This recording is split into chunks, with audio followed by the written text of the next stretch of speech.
guys, welcome back to Choose Your Own Path. We're on the printing again, and we did a big one.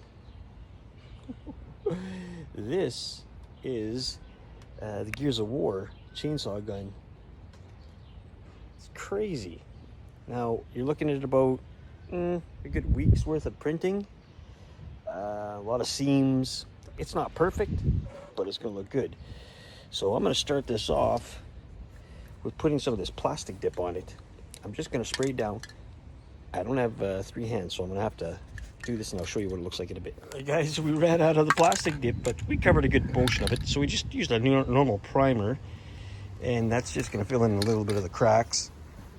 We may put some epoxy on it just to fill in. We got to still clean up a little areas, like in here. That has to be cleaned up there. This just helps us to see what's going on. There's some mucky stuff in there too, but whatever. Inside the barrel too.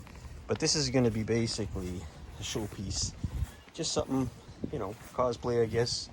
It's solid. It's all glued together really tight. Just got to do a cleanup. So I'm going to let this dry, and then, yeah, I'll show you. We'll do some weathering on it. All right, stay tuned. Guys, we're back. So I didn't show you the painting because, I don't know. It's just a lot of shit going on, I guess. Just my head's not all there. So I just want to show you there's some black, white, blue, and this is a rust color. It's a tanning color. You can see it's kind of in there like that.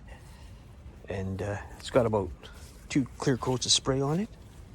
We're outside. It's going to dry in about 5-10 minutes, not even. It's probably already dry, pretty much. So yeah, I just wanted to show you that was the big build. I'll try to get into showing you guys when I'm doing painting. It's pretty boring, but it's the final result is what I'd like to see, and I want to show you guys. So I just wanted to show you guys the final look of it. We put some blood on the chainsaw and splattered all over the place. So, and that's all airbrushed, and then it's sealed.